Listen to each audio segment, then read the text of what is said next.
He bought some pineapple like cider, and it just tastes like apple cider, like Red's apple cider. Yep. Which you might note in your mind, you're thinking about it. It's like, wow, that doesn't taste like beer at all. It tastes like a cider. Anyway, he thinks it tastes just like every other beer. It's too sweet. And It's not sweet at all. It's way too sweet. It's not sweet at all. It hurts just my tastes teeth. like fucking shit water, like Coors and Bud and all of the fucking beers. They all just taste bad. Jeffrey? Fuck beer. .com.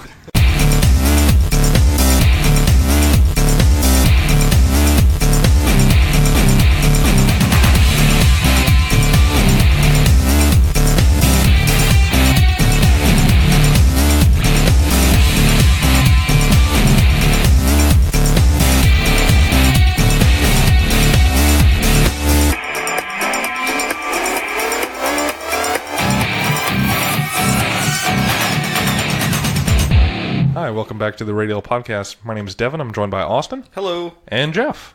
Hola. Why, Alonso didn't qualify for the Indy 500. Yes. Why? That's are a you Spanish yelling? connection. I had to get that out there Why? because that's like a big deal. It is a big deal. It's like the biggest deal. And just really embarrassing for McLaren across the board. It's a big deal. Yeah. So, What happened? A week ago today. Today's Wednesday. I thought today was Friday. No, today's Tuesday. Boy, Days are hard. days are hard. So, last Wednesday, Alonso crashed out of practice at the Indianapolis Motor Speedway. Did you see that, Rick? It was Pretty gnarly. Pretty good. pretty one. gnarly, That yeah. car started to lift up a little bit, but it settled back down. Yeah, Indy cars like to fly, but that's a different topic. So yeah, he crashed the shit out of that car. Do those cars have halos? No, they're working on a different thing Huh. for IndyCar. Okay. Anyway, they don't have a backup car. Oh. Oh, I thought they did. It was not ready to go. Oh. so they did. It just wasn't ready. They had pieces. They had all the pieces. It just wasn't put together. The chassis wasn't even painted. Oh, So they had to rebuild a new car, and they put the wrong color paint on it. They're going for the papaya, painted it the wrong color. Throughout practice, Alonso's nothing spectacular. And then we get into qualifying on Saturday. On Saturday, they lock in the top 30 cars out of a 33 driver field. Alonso fails to qualify in the top 30. Yep. Keep in mind, last year he led this race. Last year they teamed up with another team, though. Yeah. Andretti. To make the car go fast. So, Sunday, he and I think it's 5 other drivers Yep. are trying to lock in the last 3 spots. And qualifying for the Indy 500 is based off a 4-lap average mile per hour on Saturday. And on Sunday, it's a 1 lap. You get 1 shot. Oh. Yes. Jesus. Fastest mile per hour out of the 6. The top 3 fastest mile per hour get the last 3 spots. So,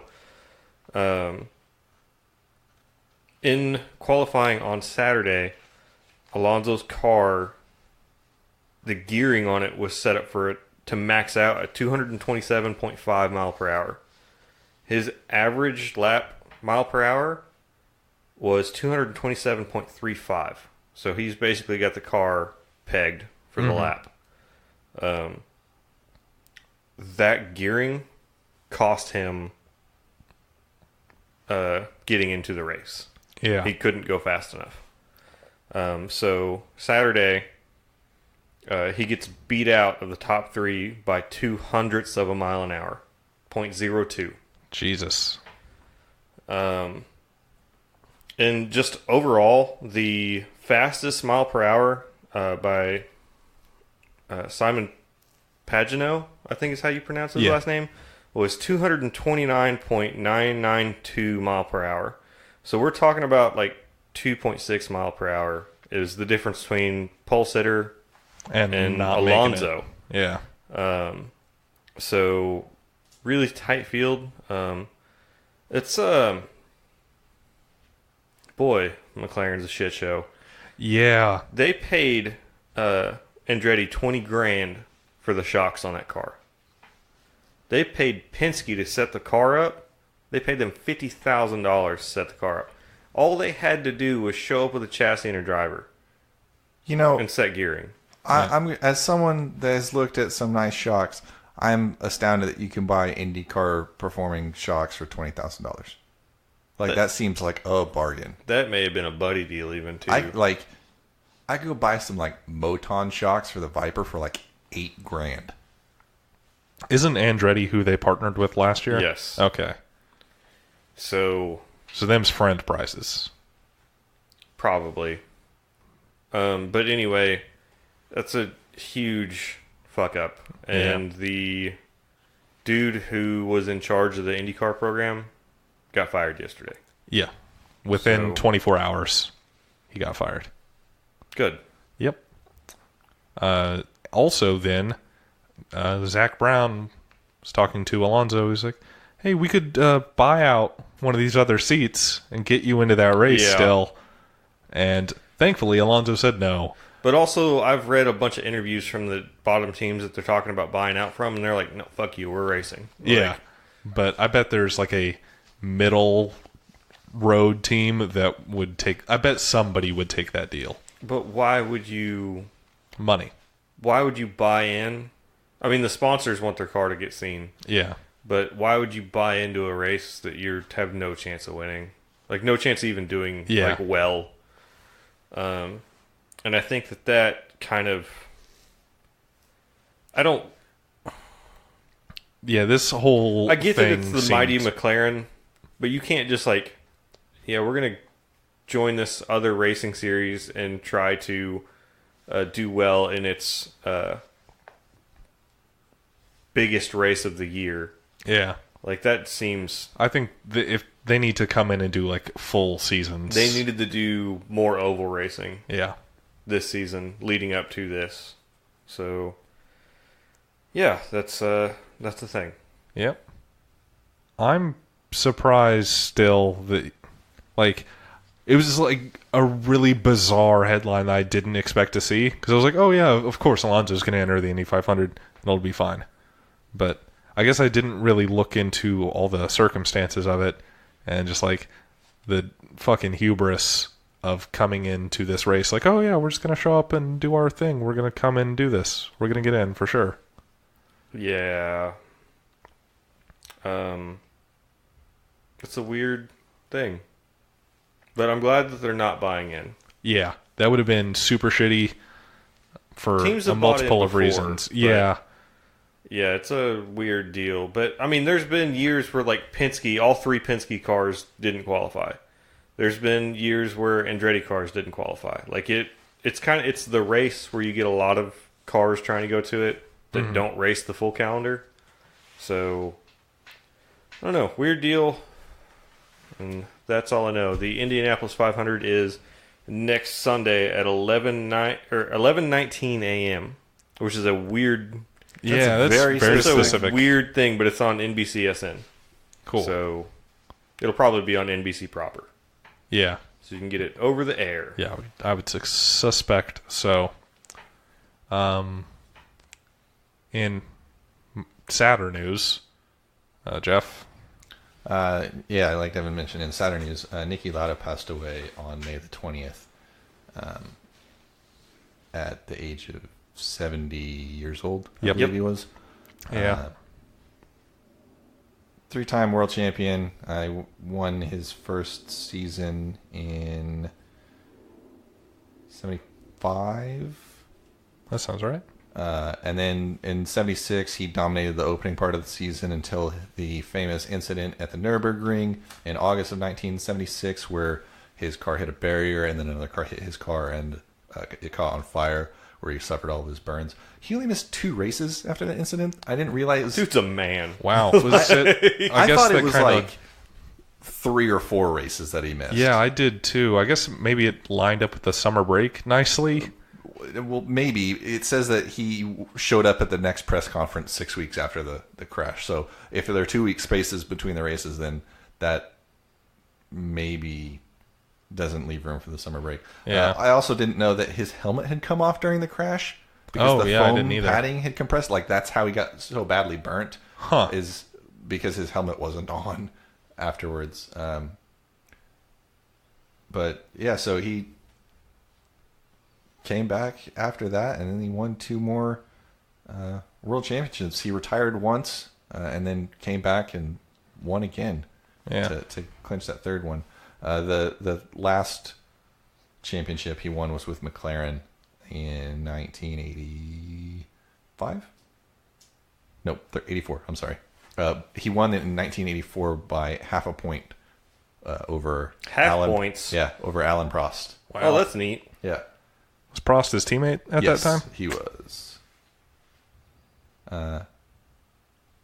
Something else kind of cool. Niki Lauda owned an airline way back when, and they had a plane crash.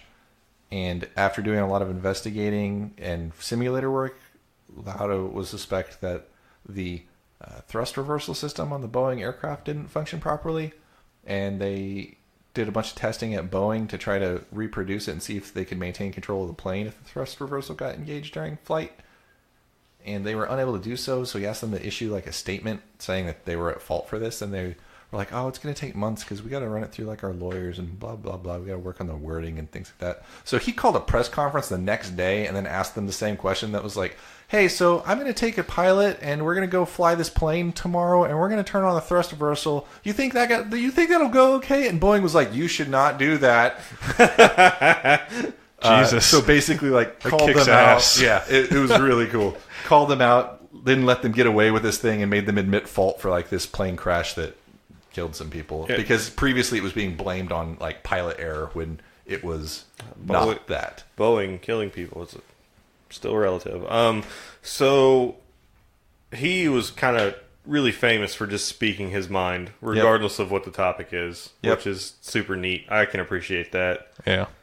He's been a part of the Mercedes F1 team for the last 7 years. He's a chairman. Was a chairman. Yeah, it's a real bummer. Mm-hmm. He had a lung transplant Last year. Yeah, into last year. I think it was a double lung transplant. Yeah. Well, in that fire, because his helmet came off and because he was kind of stuck in the car, he inhaled a bunch of fumes and fire. Mm-hmm. And that's real bad for your lungs. Yeah.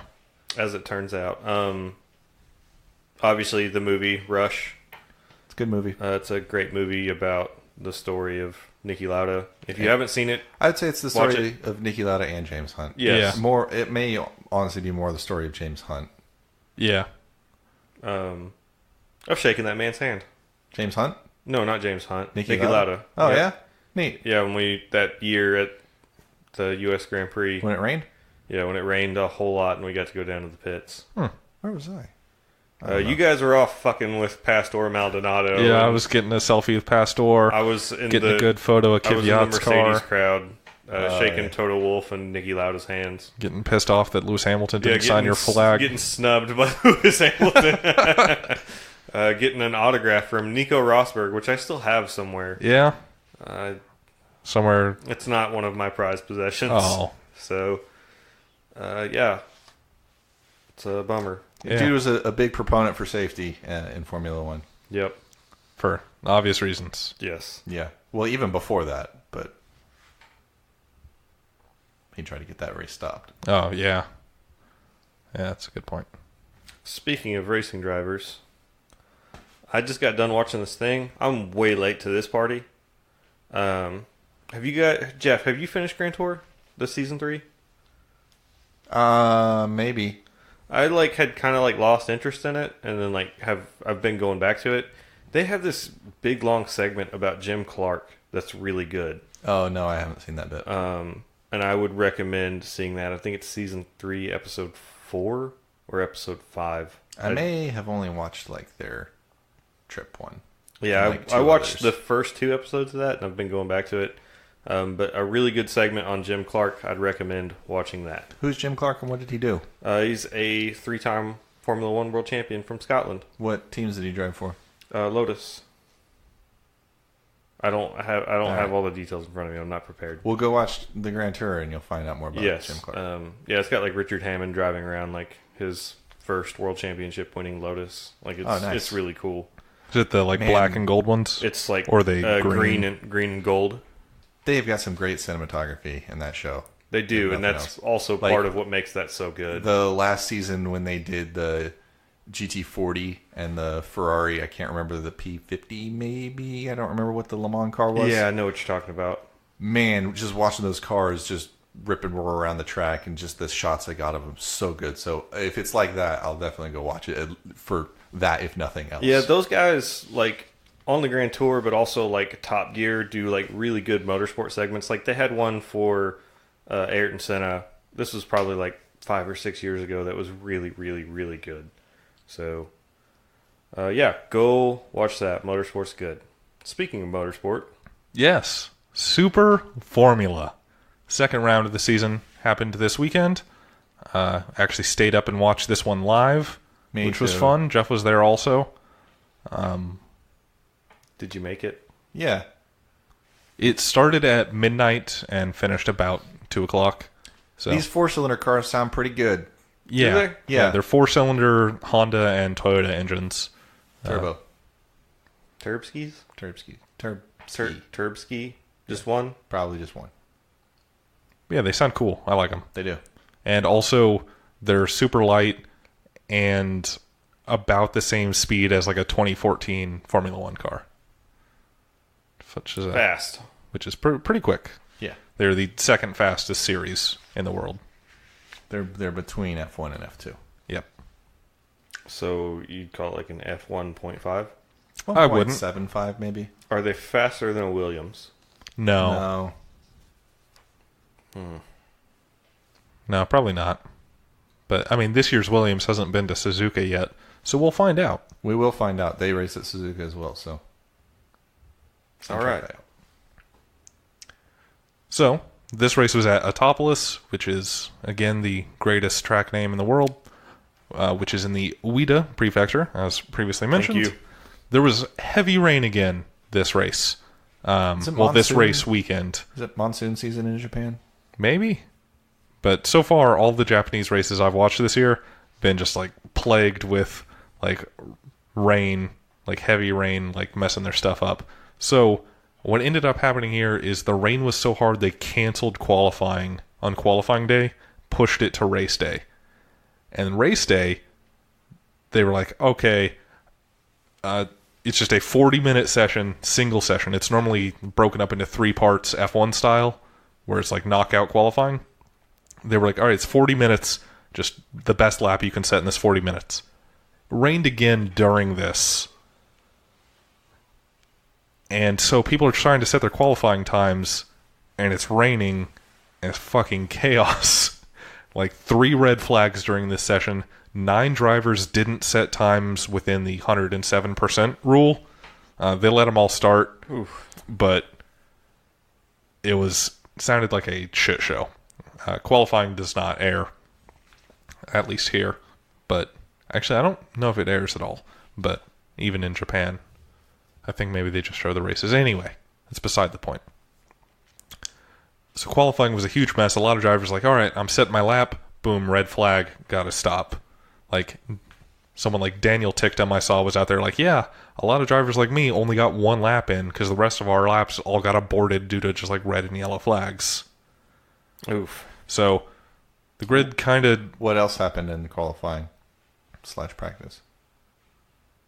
That's about it. Didn't... Like, there were some crashes. Yeah, but wasn't one of them Nui? And they had to, like, rebuild his car Oh, yes. between qualifying and the race? Yeah, so also the problem with qualifying being on race day is if you crash in qualifying, they don't have much time to fix your car for race day. You're So, fucked. like, Adrian Newey, I believe Naoki Yamamoto, they both crashed. Adrian? And... No. Did I say Adrian? Uh-huh. Sorry. Harrison Newey. There you go. Son of Adrian Newey. And also Artem Markelov, who I think this is his... I think he's maybe filling in for somebody who is at Indy? I might be mistaken there. I'm pretty sure he's filling in for somebody this weekend. But he also crashed during qualifying. And the other two get their cars fixed in time to start the race. Markelov does not. Oof. But they're still working on That his name car. sounds familiar. He's a Formula 2 star Okay. from last year. So we might see him show up in Formula 1 still. Okay. So Markelov, they're still working on his car at the start of the race. But the rest of the grid, P1 is Kunimoto, P2 Tsuboi, P3 Fukuzumi. Of those three, Sho Tsuboi is the only name I know. I think Sho Tsuboi might have been one of the drivers in, like, aside, there was the girl and then at Macau, that big crash. There was a girl involved and then a guy, and I think the guy was Sho Tsuboi. Oh, okay. So I think that's where I'm recognizing his name from. I need to look up an update on that chick. Yeah, same. I wonder if she's racing again. But anyway, P4 is Nakajima, which is Nick Cassidy's teammate. Kamui Kobayashi's in P8. Nick Cassidy, P10. Dan Ticktum is back in P14. And Naoki Yamamoto, which is Jenson Button's Super GT teammate and the reigning champion, is starting back in P17. At the race start, two cars stall on the grid. One of which is Harrison Newey. The other one, I'm not sure. And somehow no one runs into either of them, which is kind of amazing. Like, the Japanese racing series have a shocking lack of contact, which is kind of nice. But at the same time, this race I saw some pretty unsafe releases in the pit stops. During lap 1, it's starting to sprinkle a bit, and probably about a third of the field pits at the end of lap 1. It's like, oh, are they switching onto wet tires? Nope, they're just stopping to get their mandatory pit stop out of the way, because you have to switch at least once off from soft to medium or medium to soft. They only have the two compounds of tires. So yeah, they stop on lap 1, and then lap 3, safety car. Because Daniel Ticktum has locked up his brakes, gone onto the wet grass, and then into a barrier, and crashed his car, which leads pretty much everybody else to make their pit stops. Meanwhile, under the safety car, Markelov has got his car together, and he comes out of the pits and makes it all of 100 feet before he just gets pulls off to the side of the road and into the barriers, because he's clearly got something still wrong with his car. He literally comes out of the pits, goes 100 feet, and then just careens into the wall, and then fucking throws his steering wheel. Oh, I'd be He's pissed. super pissed. But yeah, I guess they were hoping for a huge attrition rate. The first race, you might remember, I want to say 8 or 9 cars crashed out or broke down. So maybe if enough cars fail, even starting on lap 4, we could end up in the points maybe. So it was worth a try. But that did not work out for him. So yeah, 3 cars didn't pit at this point. Everyone else is pitted. So the 3 cars that didn't pit are leading. So Kunimoto, who started on pole, Sekaguchi, who started 19th, and Makino, who started P15. So those 2 guys, by not pitting, moved up a bunch. Everyone else is pitted. Naoki Yamamoto is up to P8 now. Nakajima's fallen to P9, and Nick Cassidy is P16. And so, just in all the pit stops, those guys got moved around. Pretty good for Yamamoto, not so good for Cassidy. But yeah, lap 8 they start racing again, and Sekaguchi is pretty quickly all over Kunimoto for the lead of the race, and kind of stays that way until lap 13. He finally gets past him, and then pretty immediately starts building a gap. 2 laps later, has a 5-second gap to the leader. And after 10 more laps, that gap is up to 20 seconds. And you might remember last race I talked about, the gaps don't get big in Super Formula like this. So at this point in the race, which is lap 25, there's a 20-second gap between P1 and P2, and then from P2 to P15 is 18 seconds. just to show how huge that gap is. Oh, so P1's like Lewis Hamilton or Valtteri Bottas, the rest of the field. Yeah, Sakaguchi's killing it this race. Like, in a way that's, like, really bizarre. I don't know if maybe just P2 is holding everyone else up, but he shouldn't be, really, because he's on the same tires as Sakaguchi, the leader, and there's only 2 makes of engines. Everybody has the same chassis, so these cars are all pretty similar. So that was weird. Cassidy, meanwhile, slowly making his way up through the grid. Lap 25, he's up to P13. Did I say lap 25? Yeah. Anyway, lap 25. Also, Makino has made it past Kunamoto and is up into P2. So Makino was P3, hasn't stopped past Kunamoto, the pole sitter. So he's going a bit slowly. Yamamoto has made it up to P4. And then lap 29, 2 cars pit a second time, which promotes Cassidy up to P11.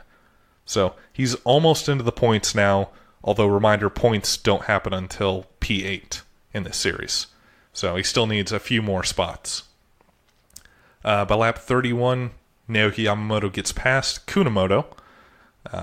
So Kunamoto's fallen back, and not pitting is not serving him great. Clearly, like, he's falling back in a way that's like, oh, once he pits, he's maybe not even going to be in the points anymore.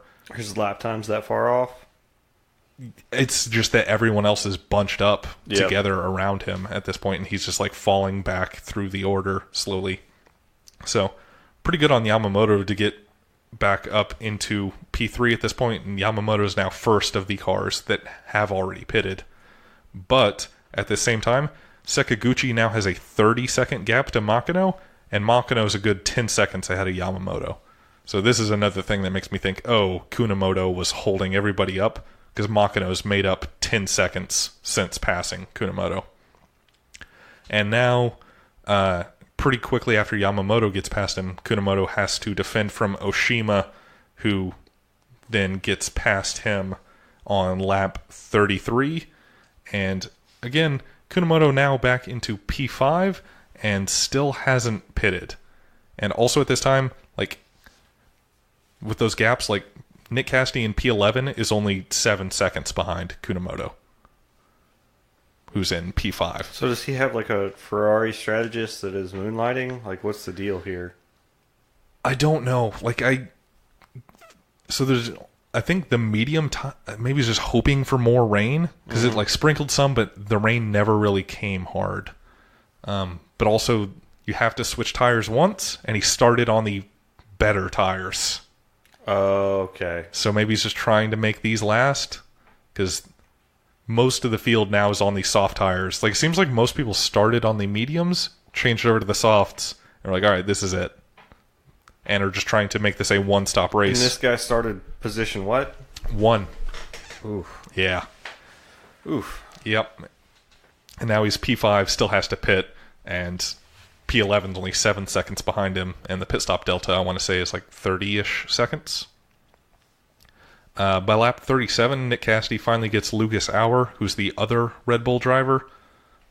He's been chasing him down for a long time, but that gets Cassidy up into P10, so he's only got 2 more spots to go.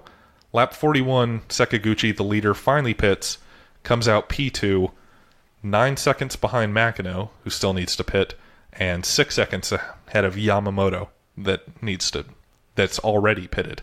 So he's essentially leading this race by 6 seconds after pitting. He built up so much of a gap. And lap 49, Kunamoto loses another spot. Falls to P6. Loses. I was hoping you wouldn't call me on that. I saw Jeff pick his head up into the corner of my eye, too. But to no avail. Makino and Kunamoto finally pit lap 51 out of 54. Makino from the lead comes out P4. Kunamoto from P6 comes out P16. He loses 10 spots in the pits there. At this point, you've got Sakaguchi, and then 7 seconds back to Yamamoto, 3 seconds back to Oshima, and then 14 seconds back to Makino in P4. So Sekaguchi and Makino, not pitting worked out really well for them, but not so much Kunamoto.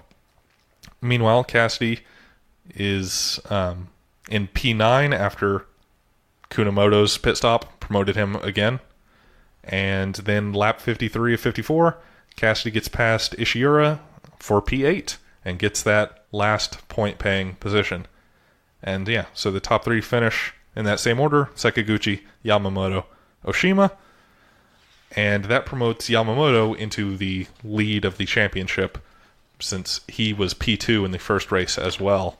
So now the championship is Naoki Yamamoto with 16 points, Nick Cassidy with 11, and then Yuhi Sekaguchi with 10. So, yeah. Great. Super formula. It was super. A good, exciting race. Sekaguchi really, really impressive in this race. Just the gap he built on everybody else. It's just, I've never seen it in Super Formula. Yeah, that's kind of a... I don't know what it was. I feel like it must have mostly been Kunamoto holding everybody up, but I would have thought they would get past him sooner. But, I mean, it even took Sekaguchi like 5 laps. So. Yeah, that's not good. Hopefully it doesn't happen often. Yeah. But, I mean, that was also, he was building up those gaps and then still had to pit, so he ended up winning the race only by like 5 seconds. Yeah. So. While you were telling that story, I looked up the Macau girl. Oh, An yeah? update on her. So Sophia Florsch, this article is from March 9th of this year. Mm-hmm. She's returned to test for Formula 3 at Monza. Cool. So she is back behind the wheel of a race car. She's the one that broke her back. Back at that Macau Yeah. crash. Her car went flying through the air. Yeah, she's very fortunate to be alive, and she's still driving race cars. That's awesome. Yeah, she had like a 10 or 11-hour surgery. Yeah, it was an 11-hour surgery to repair her spine. Jesus. So, Well, awesome. Good for her. yeah, good for her. Coming back. Speaking of, that reminds me, something I almost forgot. Billy Monger won his first open wheel race this weekend as well. That was also a Formula 3 race, wasn't it? No, European Formula. Oh, okay. Yeah, good on him. Yep. Yeah, that's awesome. Yeah, I'm glad to see. I see people come back from horrific injuries. 'Cause Yeah. It's whew. Yeah.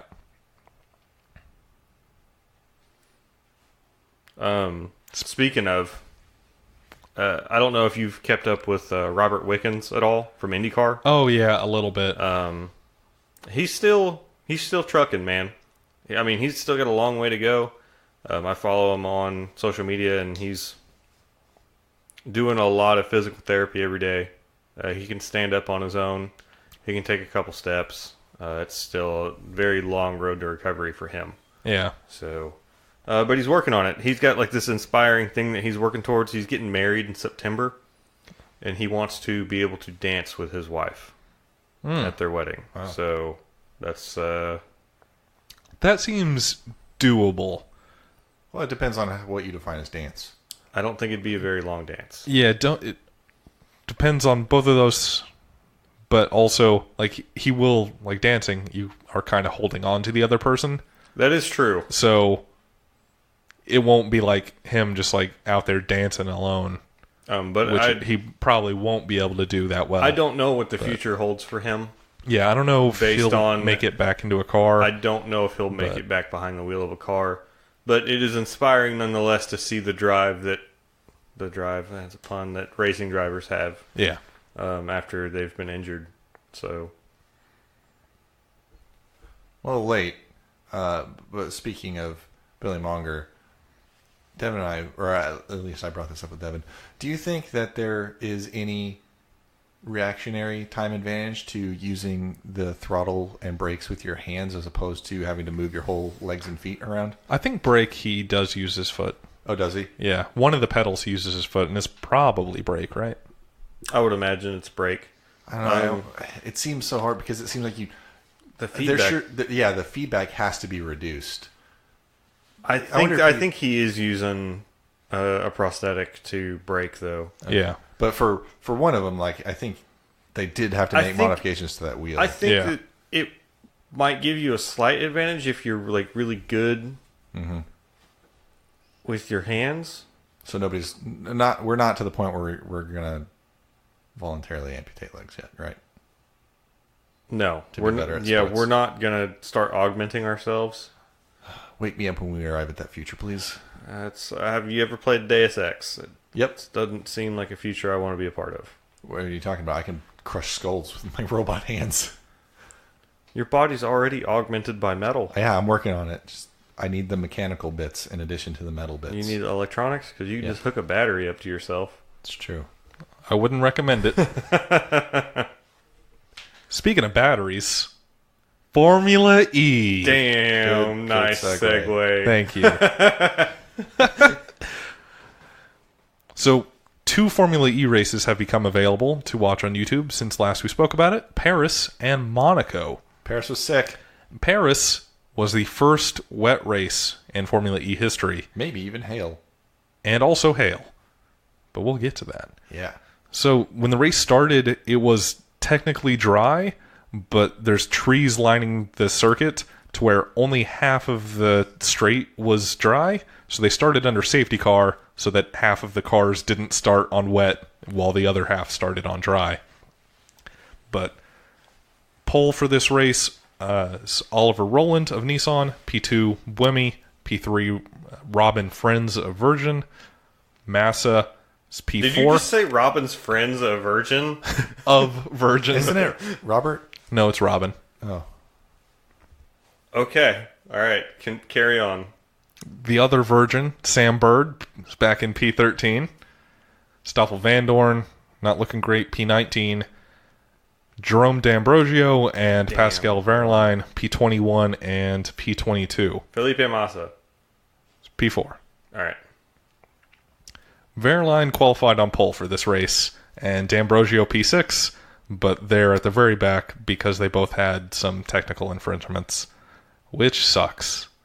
I feel like those guys have been getting screwed all season due to things beyond Rules? their control, like, say, the rules. Yep.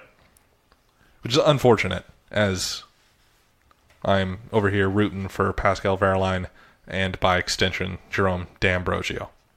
Damn, bro.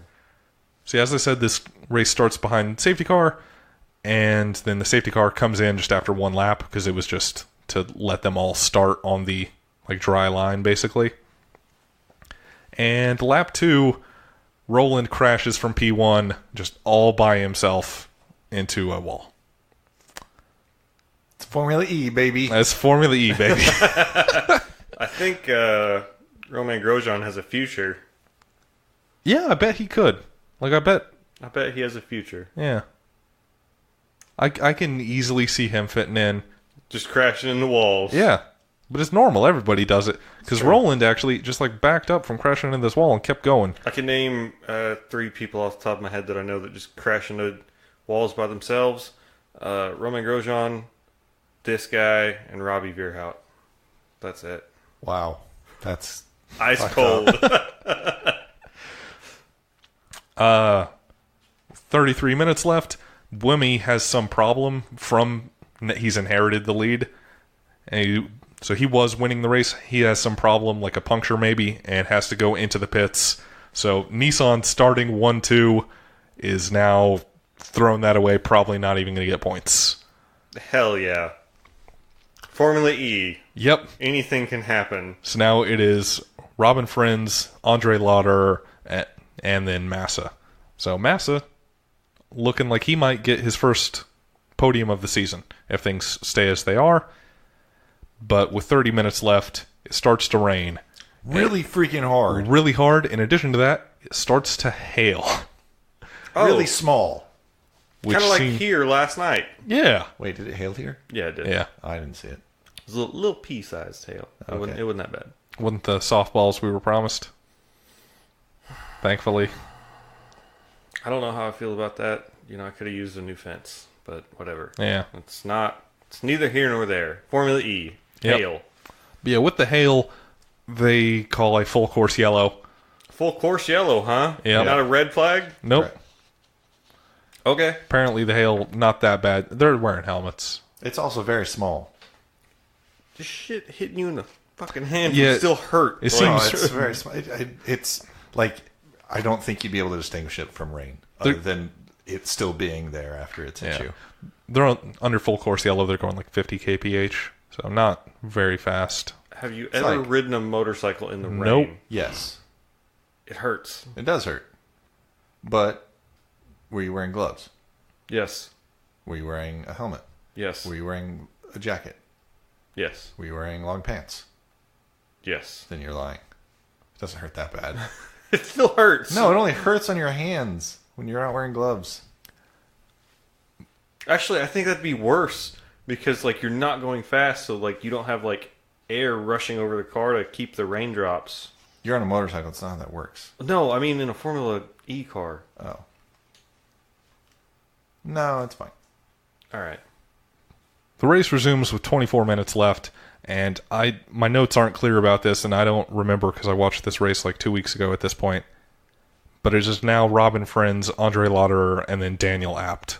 So perhaps before the full course yellow, Abt got past Massa? I'm going to assume? Isn't Friends running around with a broken front wing during this whole thing? Yes. Is it broken from the hail? No. I, He bumped into somebody earlier. Oh, it's what caused the puncture oh, yeah, on Buemi. for Buemi. That is true. Like his fender's just flopping around. Yep. That's a bad look. And with 22 minutes left, Sam Bird and D'Ambrosio make contact, and then Roland and Sims make contact in that same corner, and it's just like a huge fucking mess, and then they're blocking the whole road, so Verline sees this and has to like take the escape road and just totally fucking destroy his race as well. Yeah, so To avoid that. they're coming into like a 90-degree right-hander, and two cars make contact, and one of them kind of like goes nose first into the wall. And while they're sitting there and they're about to get ready to start unfucking themselves, another car just comes slamming into the wall sideways next to them. And they're like, "Fuck." Yeah, so this brings out another full course yellow. Also, I didn't see it happen to him, but Stoffel Van Dorn was involved in that as well, and he is out of this race. So they go green again with 16 minutes left, and my next note here, 11 minutes left, Lynn and Mortara crash, and then also Felipe Massa and Turvey crash as well, Great. which brings out a full course yellow, which then becomes a safety car as they try and get all of these damn cars out of the road. This race is freaking wild. Yep. If you're going to watch a race, watch France. And this also brings out a graphic that I've never seen before, but was also present in the next race, which is the stress level graphic, which is a meter that goes from green to yellow to red, which in numbers goes from -10 to 0 to 10, that is measuring their heart rate against their resting heart rate, which is 0. Their resting heart rate is fuck? not 0. No, the resting heart rate is counted as 0 Yes. on the stress level. Are you fucking kidding me? No, it's so dumb. I love it. So It's so great. I took a different impression from this. That the resting heart rate was not actually a factor. It was their normal is. heart rate under racing conditions as the baseline for 0. Oh, yeah, that might actually be the case. Because otherwise you're never going to go below your resting heart rate while you're racing. Hey, man, maybe you do. You don't. Maybe. You die. Anyway, but I don't remember who it was. I think it was Friends. Was at a stress level of 10 when they were showing the graphic. Yeah, because everyone around him is just crashed, and he's driving around with a broken front wing in the rain. Yeah. great. Yep. Yeah, I'd say that's a 10. That's a stupid fucking graphic. No, it's all right. I mean, it's not based on nothing. Like, it's based on their heart rate, so it's got some validity to it. Man, if I were a driver, I wouldn't want people to know what my heart rate is. I mean, it doesn't tell them. It just says, like, How stressed are you? yeah. But I wouldn't want them to know if I was stressed. I want to be cool and calm under pressure. You know what I'm saying? Cool like the other side of the pillow. Cool like the refrigerator. Cool like that air that saved all of Oklahoma. from the Alright, I'm done. Naders. So, worth noting, while I mentioned Bird and D'Ambrosio made contact earlier, Bird took the worst of that. D'Ambrosio kind of kept going and was mostly fine there. So the race restarts now with 2 minutes left, plus 1 lap, and it is still Friends, Lauder, Apt. D'Ambrosio's in P7 now, but then goes into the wall, and then Jose Maria Lopez crashes into the back of him. Fuck. Full course yellow. How many cars are still in this race? Gosh, I don't know. It's not many. It might be like not all these crashes are taking the cars out because they Yeah. can kind of like just hit a wall and then like back out of it and keep going. Yeah, if you lose your fender or your front wing, like, it's actually fine. These cars aren't aero dependent, so it's kind of whatever. It's the whole thing's a mess. They go green again with 3 corners left of the last lap. Well, What is the yeah. point? I don't know, but they race to the finish and finish in that same order. So Friends, Lauder, Apt.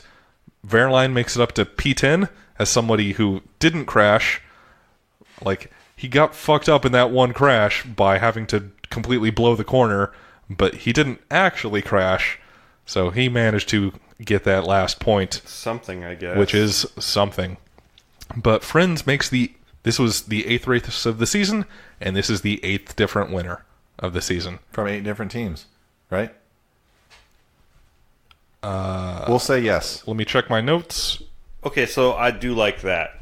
Like, that's a neat Yes. thing.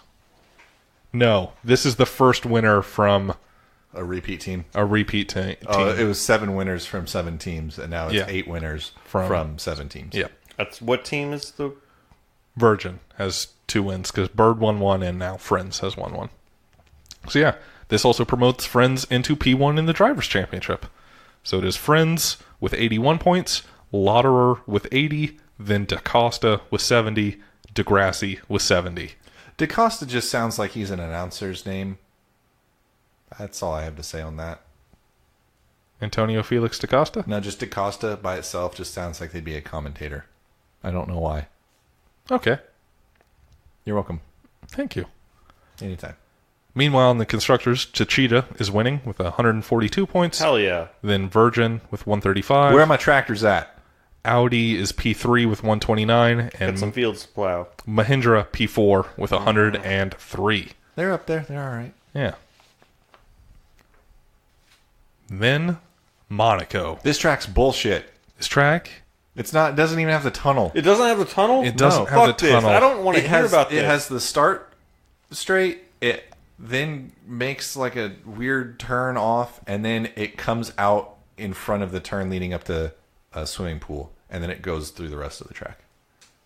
So the swimming pool is like one of the last few turns, I want to say. So it doesn't have the tunnel, man. So it cuts out like 2/3 of the track. yeah, yes. Yeah.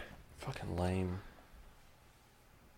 So, here, Jean-Eric Verne qualifies on pole, Verline P2, Roland P3, Massa P4 again, Van Dorn, it's decent for him, P10, Friends is P11, and Sam Bird back in P14. Sam Bird's, aside from that one win, not having a great season. Not really his fault. Also, like, he keeps getting, like, crashed into, which I guess kind of everyone does. I think that's just part of the series. It's just kind of a part of it, but like I care about Sam Bird, so God, Romain Grosjean would fit in super well here. but the race starts and everything's kind of normal for the first few laps. Nothing really particularly happening. And then with 37 minutes left, Verline locks up and loses 2 spots, which sucks. But yeah, he just locks up a little bit, and both Roland and Massa get past him. I'm like, oh no. But that's all that he loses, and he's like fighting with them the rest of the time. Meanwhile, Andre Lauderer seems like he might have a problem with his car, and that he's been trying to go through the attack mode. Like, he tries twice for the attack mode zone. Seems like he's got it lined up, and he's not getting it, which I haven't looked after the fact. That's got to kill your lap times because it's offline, right? Yeah. This one's not so bad. It's not as offline as most of the tracks are. Yeah. But still, you have to use it twice, and they can't have penalized him. Yeah, if it can't function, then surely they can't penalize him for it. But I didn't look after the fact to see if they did. can. Yeah, because technically, I mean, he did try twice at least, but I don't know. Meanwhile, Bird is doing a pretty good job of cutting through the field. Like, with 20 minutes to go, he has made it up to P8. This race, less going on than Paris, because it's Monaco, baby. It might not be the exact same track, but it is still those streets. So, not a ton of passing. And then with 16 minutes left, Sims crashes into Degrassi and takes him out. There we go. And with 12 minutes left, there is just a second and a half from Jean-Eric Verne in P1 to Pascal Wehrlein in P4. So that top 4 pack really staying tight together. And then after that, it's a huge train. Like, there's a big gap from P4 to P5, and then there's a huge train from P5 back to P17. Ooh. Yeah. It's like everyone else is backed up there. Lauderer's having that problem. He's back in P14, so it's kind of whatever. Like, he's boned, not going to get any points now. And with 3 minutes left, Friends crashes, which sucks.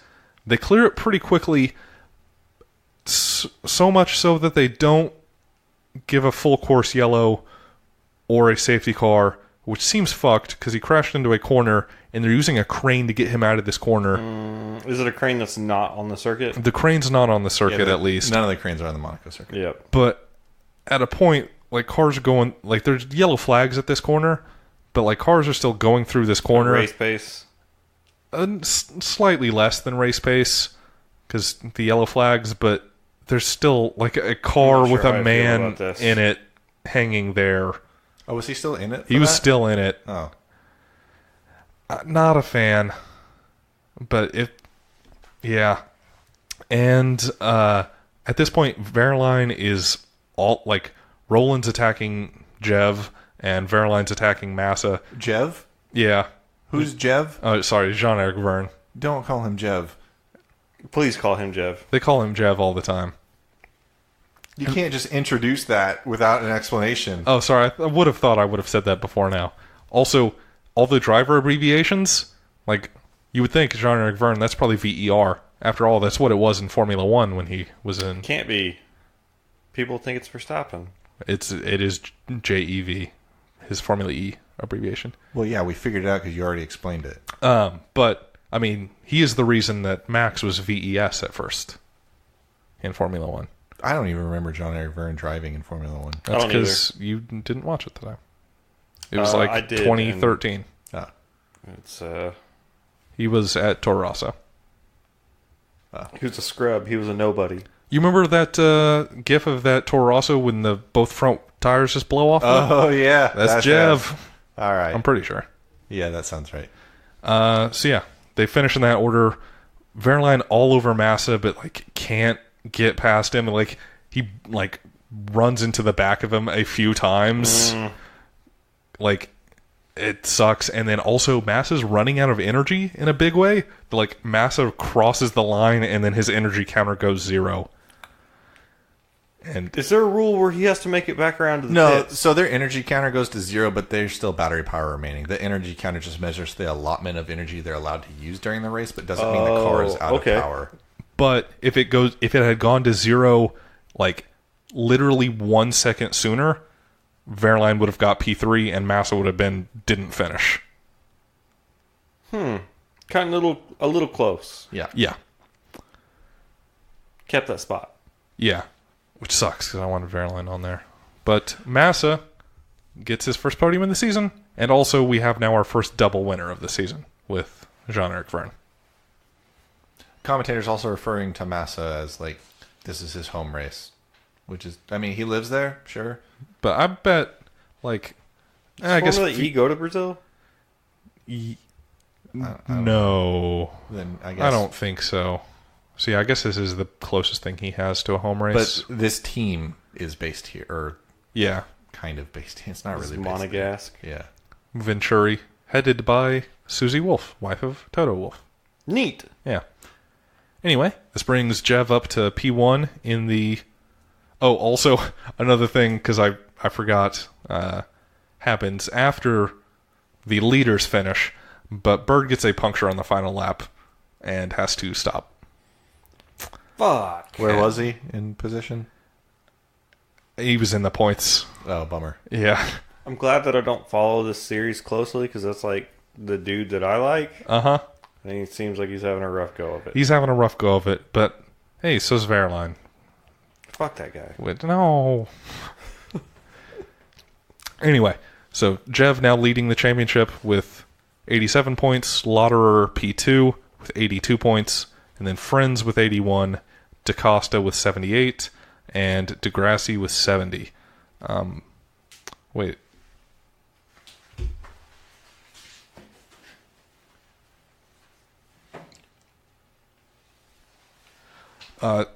Something must have happened after the Paris race to change these points around? Lauderer... Who was penalized? Someone else, because Lauderer has 2 more points now than he did then. And Me. Lauderer didn't Did get you it. fuck it up or did somebody else fuck Somebody it up? else fucked this up. This is not me. This is not on It's me. never your fault. Yeah, edit this to where I sound smart. But yeah, Lauderer somehow has 2 more points than he did last time I read the points, even though he did not get points in this race. But yeah, Friends third with 81, and then DaCosta with 78, and Degrassi with 70. So, considering they're P1 and P2 in the drivers, Techeetah now has a pretty strong lead in the constructors with 169. P2 is Virgin with 135. Audi has 133. And then Mahindra P4 with 116. So, Drivers' Championship, though, still pretty dang tight over there. So, and yeah, that's race 9 of 13 on the season wrapped up for Formula So E. that's race 9 with 8 different winners and 7 different teams. Yep. Yes. That's still pretty good. It That is pretty still good. pretty How good. many races do they have left? 4. Neat. Of the 4. season, not the year. Cause it's Correct, a because they'll weird, start over in like late November. Yep. it's a weird thing. It is a weird thing. Yeah. Speaking of other weird things, Next up is Berlin, which is actually this Saturday. There's a lot of motorsport going on this weekend. there sure is. Good thing Formula E won't let you watch it. Well, technically you could, Not, but here. not like you want. You know, technically I still could, but not I how guess you that's want. fair. Because I could watch it on gray area, right? No, No, it's just the Fox that- Sports. but you're going to get commercial breaks, and it sucks. It's a 45-minute race with commercial breaks where this bullshit happens. Hard no. Yeah. Yeah. What else is this weekend aside from the Berlin Formula E race that I mentioned and the Indy 500 that he mentioned? The Monaco Grand Prix for Formula One, where they do have a tunnel section. Hell yeah, I love tunnel. Tunnels are pretty great. Tunnels are pretty great. How do you feel about the tunnel? It's all right. I'll give it a pass. Nice. I don't have an opinion. Where? Why? It connects Britain and France. Monaco is southeast of France, on the southeastern part of France. Little tiny country. Very, very small. The second smallest in the world, I've heard. Right behind Vatican City. Yes. I assume so. I can't think of something that would be smaller. Me either. Qualifying is an exciting time. Practices are on Thursday instead of Friday for free practice 1 and 2. Devin, what time are those? Central time. Free practice 1 and 2. Free practice 1 and 2. Free practice 1 is at 4 a.m. and free practice 2 is at 8 a.m. Don't know why we're telling you because it happened in the fucking past. I'm an idiot. That's a good point. You know more about Monaco than we do. Yeah. Qualifying is tomorrow morning at, I don't know, what, 8 a.m.? 8 a.m. All right, and then the race is the day after tomorrow At 8:10 a.m. Central Time. All times are Central Time. Yeah.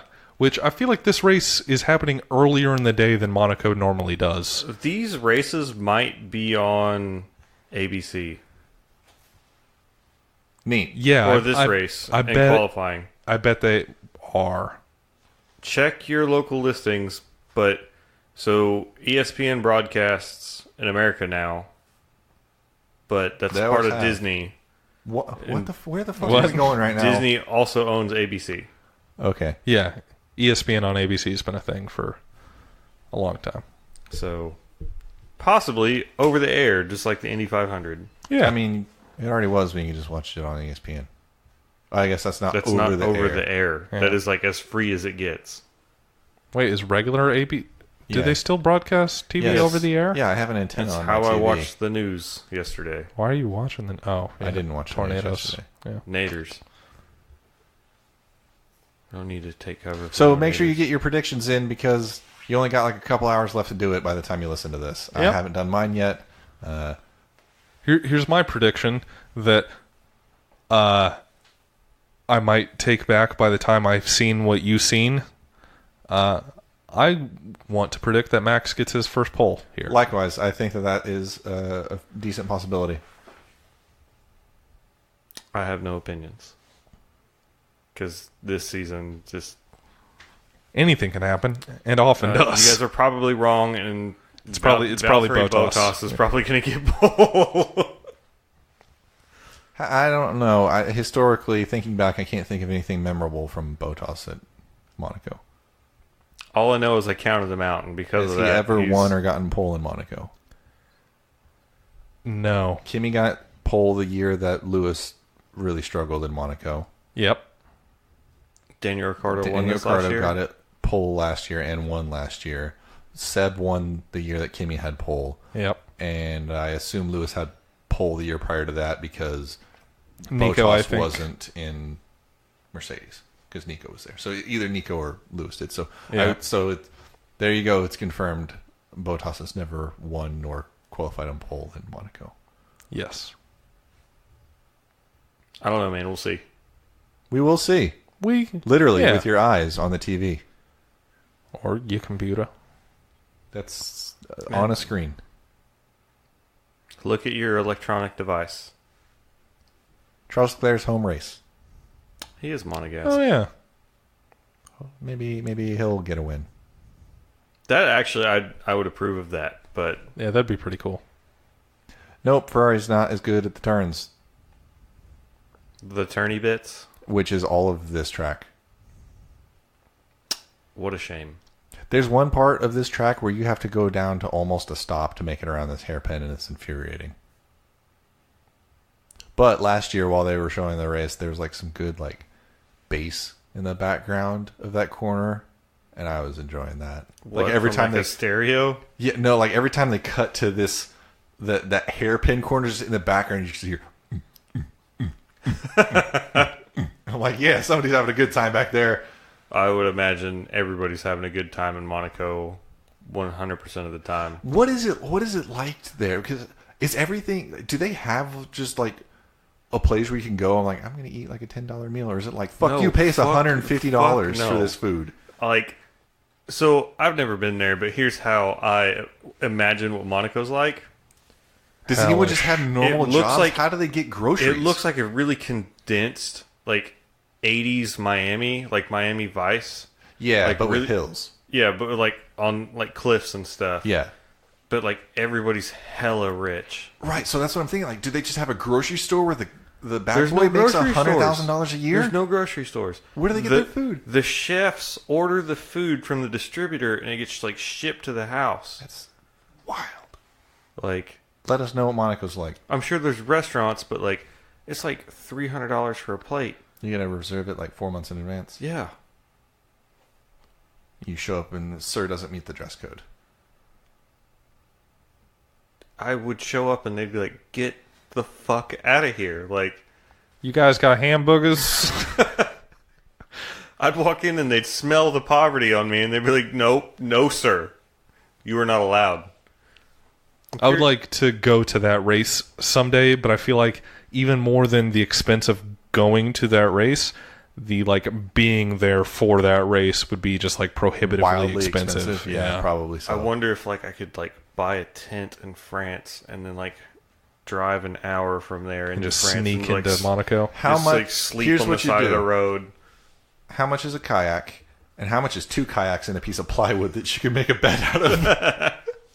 Put a tent on those, and just float. paddle your way in and out of Monaco. I'm sure the cops would be all No, over you. you go into Monaco, and then you put your kayak in the water, and then you don't leave. I don't think they allow kayaks in Monaco. Big if true. Your yacht must be at least 75 foot. No, that's not true. I've seen boats there. They're like little boats. Little ski boats. Yeah. But they're like the wood ones that you see in the James Bond films. Like fancy. Yeah. Boy. Anyway, Prince we of don't know Monaco. shit about Monaco. Prince of Monaco He's gotta went do to shopping school on here in Fridays. America and has an American accent. Yeah, it's always jarring to hear. Oh shit! You know what I just realized? There's actually one more race before Monaco What is this that? weekend, which is Super GTs at Suzuka this weekend. Also, Oh, neat. What prefecture? Suzuka. Yeah. It just I believe it's the right. Suzuka Prefecture. I like Suzuka. Is that right? F1 goes there. They It's do true. go there. I like that track. Suzuka's real into, wow. Oh, sorry, it's the Mie Prefecture. Thank you. Japan's real into naming corners by their radius. It's true. At this last track that Super GT was at, Super Formula was at, 90R. yeah, they had a 90R and a 30R, I want to say. Yep. Neat. I didn't know what that's what that meant. Yeah, like 130R. is Yeah. it's the radius. Neat. That's a neat thing that you just told me. You're welcome. Let's end the podcast on fun facts. Fun facts. Yeah, so there's 4 races this weekend. One of them I don't recommend watching because not ESPN, Fox Sports coverage sucks. So we'll talk about it in like 3 weeks. One of them we're not going to watch because it's the Indy 500, unless you plan on watching it. Okay, so here's the problem. The Indy 500 sucks. No. Is that the problem? Oh, Alonso's not there. No, this weekend in America is Memorial Day. Oh, so you're going to be too busy thanking the troops. Historically, You're going to be out there on the lake. Historically, I'm at the lake. So I'm at the lake again. And you know what? The lake doesn't have cell phone service or television. Seems like you're making some bad choices. I get to go fishing. Get to. I'm going to enjoy myself. And then I'm going to have to come back and watch all these fucking races. Oh, Literally, shit. yeah, literally in like a night. Shit. Boy, howdy. Yep, Maybe just watch a highlight package for the Indy 500. probably. I imagine you're not going to watch Wanna Super watch that GT. race. No, I'm not. I bare minimum got to get Formula One in. This Make happens someone else drive. every year. Yeah. Make someone else drive and then just watch it on the If way we back. have the fucking Jeep back, then that won't be Oh, a is it still in the shop? Yeah. Ugh. It's been like 2 weeks. Yeah, I chewed somebody's ass about it today. Gross. Not literally, asshole. So It's an interesting all choice this of words. warranty stuff, right? Uh-huh. They replaced all the stuff except for they're waiting on Chrysler because I get this factory extended warranty. But they have to wait for Chrysler to approve it. And all this recall stuff came out like the week before I brought the Jeep in. So everybody brought their shit in. And now Chrysler's got this backlog of shit that they have to approve. And I just told them, I said, I fucking have an aftermarket warranty. And they're like, well, we don't want you to have to pay your $200 deductible. It's like, I don't fucking care. Like, I just want the car back. Just give me the car back. Like, fix the shit and get it back to me. Anyway, we'll see you next week. Yeah, I was trying to end on fun facts, but Then you had to talk about the Mad Max parking lot that your wife works at. fucking fun fact, Chrysler can suck my dick.